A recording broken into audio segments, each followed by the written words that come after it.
He was doing everything right and still felt wrong.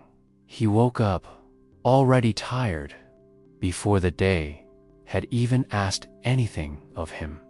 Somewhere along the way, life became a series of fixes. Wake earlier, think better thoughts, work harder on yourself. He read the books people recommended, watched the videos that promised clarity, and followed advice that sounded reasonable, even kind. On paper, he was improving. Inside, something felt quietly off. There was no single disaster to point to, just a constant sense of being behind. Like everyone else received instructions he somehow missed. When progress didn't bring relief, shame slipped in. Maybe he wasn't disciplined enough. Maybe he was doing it wrong. So he tried again, with more effort this time. What confused him most was this: he wasn't avoiding growth. He was chasing it relentlessly. And yet, peace never arrived. Only the exhausting feeling that something about him still needed fixing, even after all this trying. And that quiet disappointment followed him into every morning. Alone, he carried an invisible weight everywhere. Not failure, not laziness, but the pressure to constantly become someone better than who he was today. Every habit tracker, every goal, every reminder whispered the same message: you are not enough yet. Even rest felt conditional, something to earn after improvement. Days blurred into self-monitoring. How productive was I? How focused? How disciplined? When energy dipped, he didn't see fatigue. He saw a flaw, something else to optimize. The more he tried to correct himself, the more distant he felt from any real sense of ease. What made it heavier was that no one could see it.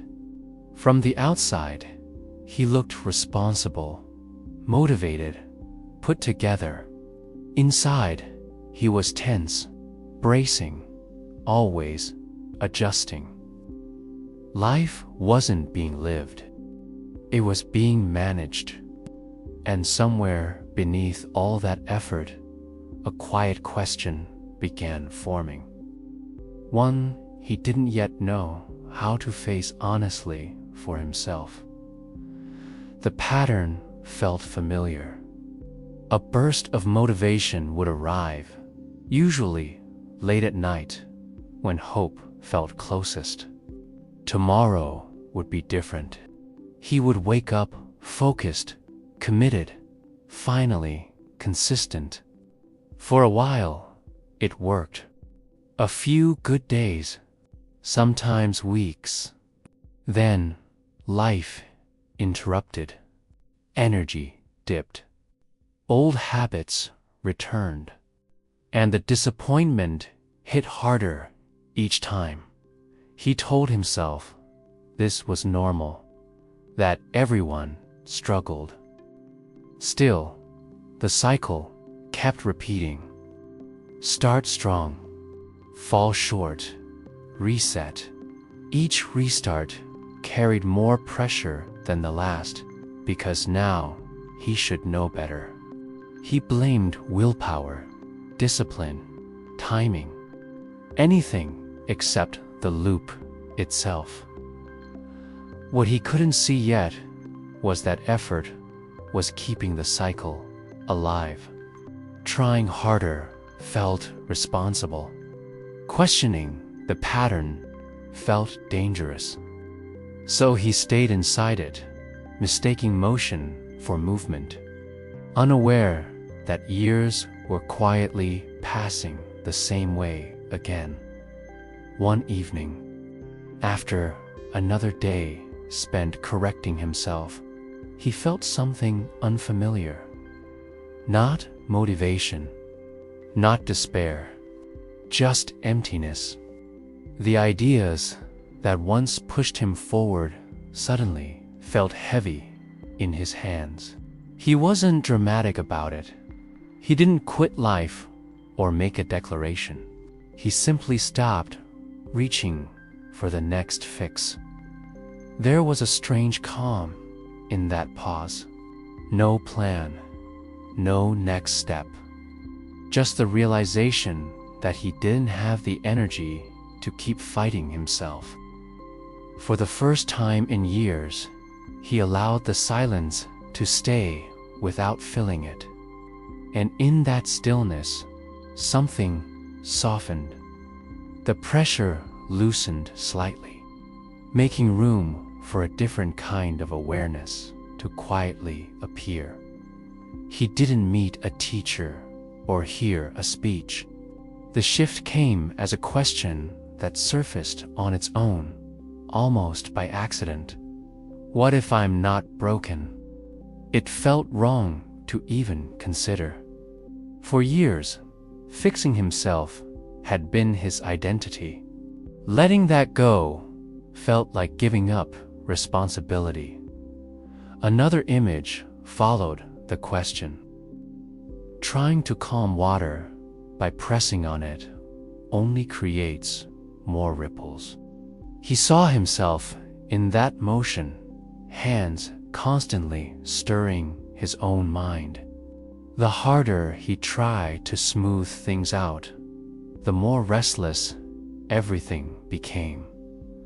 This wasn't a solution. It was a pause, a moment of seeing rather than fixing.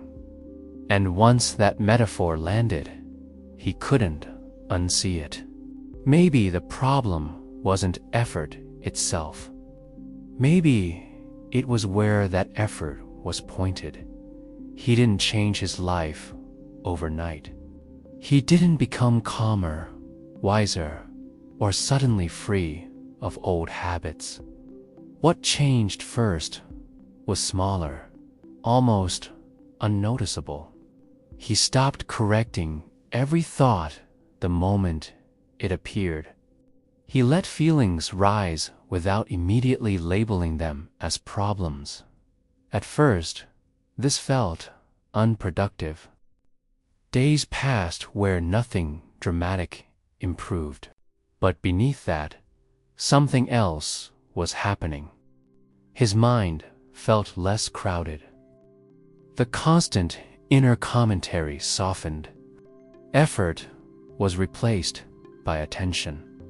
Instead of pushing himself forward, he began noticing where he already was. Over weeks, that attention created space. Space to breathe before reacting. Space to feel tired without turning it into failure. Life didn't get easier, but it became quieter. And in that quiet, he sensed a kind of stability he had never reached through force alone. If any of this feels uncomfortably familiar, it's because it isn't just his story. It's yours too.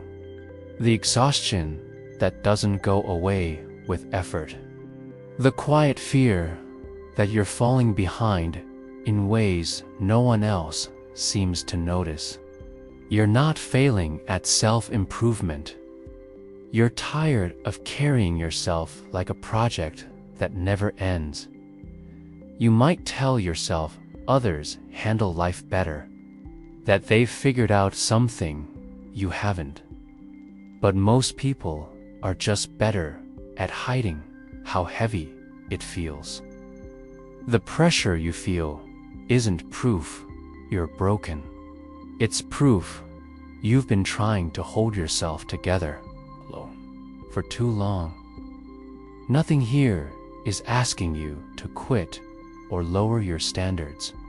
It's asking you to notice what constant fixing has been costing you, and whether, just for a moment, you're willing to see yourself without the lens of correction.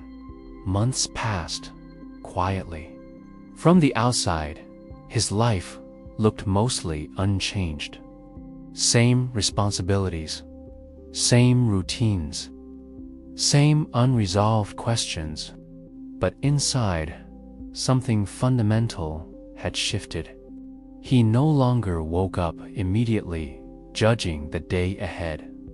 There was less urgency to prove, less pressure to be ahead of himself. Challenges still appeared, but they didn't collapse his sense of worth anymore. When tiredness came, it was allowed. When doubt surfaced, it was noticed, not attacked.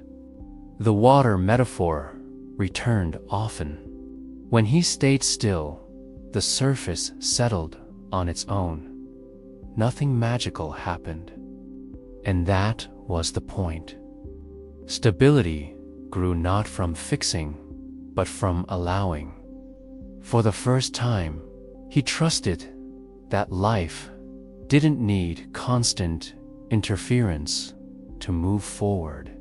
And that quiet trust changed how everything felt. There is a quiet challenge hidden in all of this. It's about stopping briefly and noticing what happens when you don't reach for improvement. Most people never try this. Not because it's hard, but because it feels unfamiliar. Effort feels safe. Fixing feels responsible. Stillness feels like risk. But the invitation is simple. The next time you feel the urge to correct yourself, pause. Not to judge the urge, not to fight it, just to see it. Notice what you feel when you don't immediately act on it. The discomfort, the space, the calm underneath. Nothing here promises instant peace. This is not a shortcut. It's a different direction. One where awareness replaces force, and where you begin to realize that maybe you were never meant to be fixed, only understood.